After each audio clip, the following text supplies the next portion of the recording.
Alors, React.js, qu'est-ce que c'est et à quoi ça sert? Alors, React.js, c'est une librairie front-end, c'est-à-dire une librairie. C'est-à-dire une librairie qui va s'exécuter côté navigateur, ok? Une librairie front-end pour la gestion de l'interface utilisateur.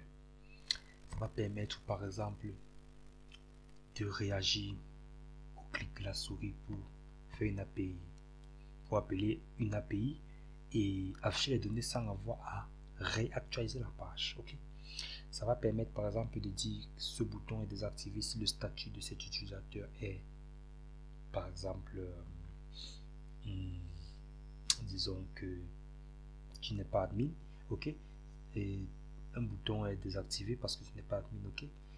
Et voilà, ça va permettre par exemple de réagir instantanément à la saisie dans un formulaire par exemple pour pouvoir détecter l'erreur et afficher un message d'erreur instantanément, ok. Ça va pouvoir par exemple permettre d'envoyer des requêtes en post et avoir le retour, la réponse côté navigateur, côté front, sans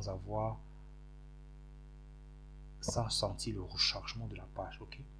Alors ça c'est gérer l'interface utilisateur. Je n'ai pris que quelques exemples, bien sûr.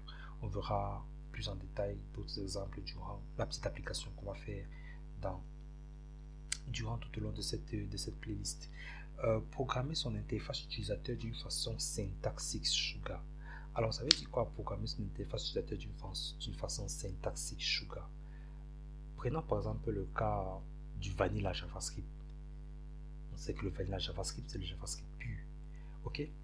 Lorsque vous voulez interagir avec lorsque vous voulez gérer l'interface utilisateur, en fait vous gérez le DOM, vous manipulez le DOM, ok, qui est la représentation de façon objet d'un document HTML. Alors en vanilla JavaScript, en JavaScript natif, la manipulation du DOM est, comment dire, très verbeux et impératif, ok. C'est-à-dire qu'il faut décrire tout le processus pour arriver à un résultat.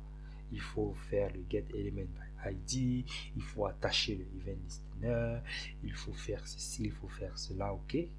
Et plus l'interaction sera élevée, plus il va falloir gérer les différents événements sur l'interface utilisateur, plus on va écrire du code natif et encore et encore, et la lisibilité de ce code à un moment donné va laisser à désirer, ok. Il va laisser à désirer. Alors syntaxique Sugar, c'est-à-dire, c'est un terme anglais, anglo-saxon, qui veut dire tout simplement que ce sera la syntaxe du code React sera comme du miel, ok, comme du sucre, du miel. Ce sera tellement beau et lisible à voir. Plus le code va augmenter, on ne sera pas gêné, on ne sera pas vraiment gêné, ok, parce que on va écrire du code de façon déclarative et le compilateur entre guillemets React va transformer le code déclaratif qu'on a écrit en code impératif du vanilla JavaScript, ok. Parfait. Nous allons voir bien sûr tout ceci tout au long de la playlist. Découper son interface utilisateur en composants réutilisables. Prends un cas simple. On a par exemple sur notre interface un bloc, appelé ça une carte. On a une carte qui correspond au profil résumé d'un utilisateur, ok. Et on aimerait par exemple utiliser cette carte sur notre page index et sur notre page des utilisateurs, ok. On va tout simplement créer un composant qui s'appelle carte, ok, et on va utiliser dans le index dans notre page d'accueil, et puis on va utiliser dans la page des users, on va pouvoir utiliser le même composant, ok. On va développer comme ça notre code de composant en composant, et les composants vont pouvoir communiquer entre eux et seront réutilisables. Orchestrer la communication entre les différents composants de l'interface utilisateur. Alors comme on a dit plus haut, on va développer suivant l'architecture composant, ok. Maintenant on va pouvoir orchestrer la communication entre les différents composants, ok. les composants vont communiquer entre eux. Un composant parent va pouvoir passer des données à un composant enfant. Un composant enfant va pouvoir utiliser ces données que l'on lui a passées, et le composant parent va pouvoir réagir à certains événements qui arrivent dans le composant enfant. Okay? Donc, faire du SPA, Single Page Application. Alors, c'est quoi du SPA, Single Page Application? Le SPA, c'est tout simplement du code. Okay? C'est une application SPA, on dit ça comme ça. C'est une application qui va, dans un premier temps, être téléchargée côté navigateur. D'accord? Le code va être téléchargé côté navigateur lorsqu'on va le lancer pour la première fois. Et une fois que le code sera téléchargé côté navigateur, tout ce qui arrivera sur l'interface utilisateur, sera tout simplement un replacement de ce qui est. Ok? C'est-à-dire, par exemple, lorsque on ne va pas vraiment sentir de rechargement de page, d'accord? Lorsque je serai par exemple sur la page d'accueil, que je vais cliquer sur About, si mon application est SPA, quand je vais cliquer sur About, ce qui va se passer, c'est que on aura l'impression qu'on a changé de page de façon normale, de façon traditionnelle, comme si on avait mis une requête vers le serveur pour récupérer du HTML, du CSS, du JavaScript, et pour qu'il soit interprété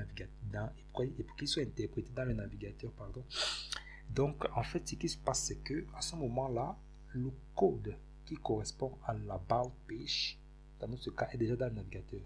Alors, ce qui va se passer, c'est que le DOM va être en fait, le code, un code va être appelé, une fonction va être appelée, et cette fonction va tout simplement manipuler le DOM et remplacer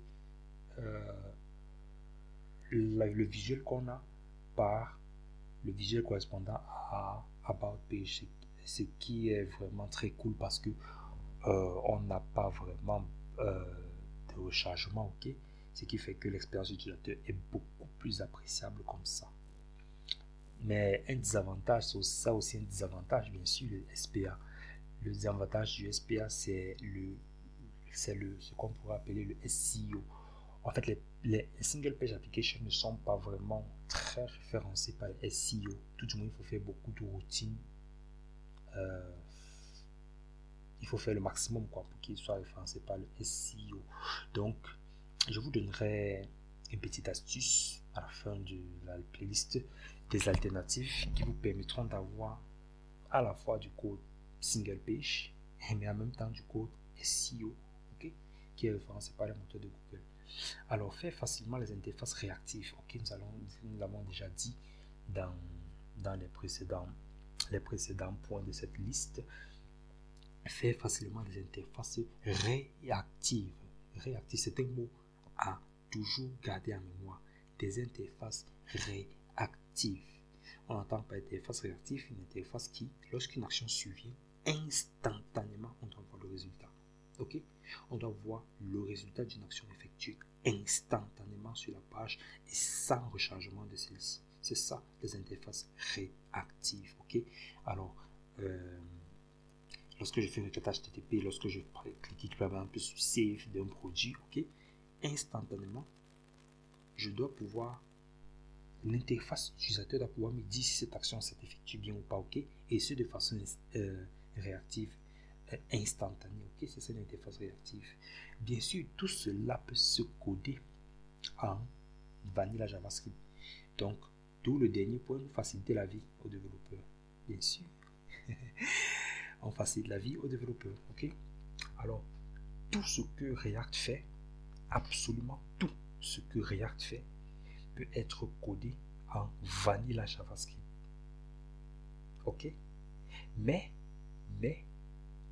si vous décidez de coder le fonctionnement de React, c'est-à-dire d'appliquer la réactivité de React, pas de coder le fonctionnement de React, d'appliquer la réactivité que React.js offre en vanilla JavaScript, alors je vous assure que vous serez dans la merde, ok? Parce que votre code sera extrêmement très long, difficile à maintenir, et je vous assure, vous aurez des maux de tête quand vous regarderez votre code vous allez vouloir en mourir. Je vous assure, vous allez vouloir en mourir. Ce qui se passe, c'est que React lui-même, ok, les développeurs, c'est-à-dire ceux qui ont codé la librairie React, en background, comment on dit ça en anglais déjà? En anglais, on dit on the other side. Attends, je cherche. Comment on dit ça en anglais? Bref, vous allez vous retrouver, ceux qui ont codé React.js, en fait, derrière, tout ce que le navigateur comprend, c'est du code HTML, CSS, JavaScript. Okay. Il ne comprend que du JavaScript pur. Alors, la syntaxe que vous allez écrire en JavaScript, en React, autant pour moi, sera convertie en code natif JavaScript. Ok? Et c'est ça que le navigateur va comprendre. En dernier ressort, tout ce qu'on va écrire en termes de React et tout sera converti en code natif. Vous pourrez bien sûr vous-même vous asseoir et taper ce code natif vous-même, mais vous aurez de la peine, je vous assure. Ceux qui ont fait du JavaScript a beaucoup évolué et permet de faire les choses très facilement, bien sûr. On n'en disconvient pas. Mais ceux qui ont fait du JavaScript dans les années 2012, 2013, 2014, en savent quelque chose. C'était de la merde. C'était de la merde de faire de la réactivité avec JavaScript. Il fallait écrire des documents.get. Il fallait ajouter des événements par-ci, par-là. Il fallait changer le style côté JavaScript par-ci, par-là.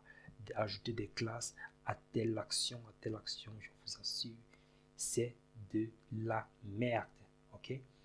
Donc, voilà donc en grosso modo ce à quoi nous sert JavaScript. C'est vraiment une librairie incroyable, formidable, merveilleuse.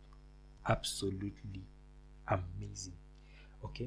Donc, dans la prochaine vidéo, nous allons commencer à configurer notre environnement de développement pour démarrer notre projet JavaScript. Ok? Donc, on se voit donc dans la prochaine vidéo. Surtout, restez avec moi sur Evolution Tutoriel. À plus.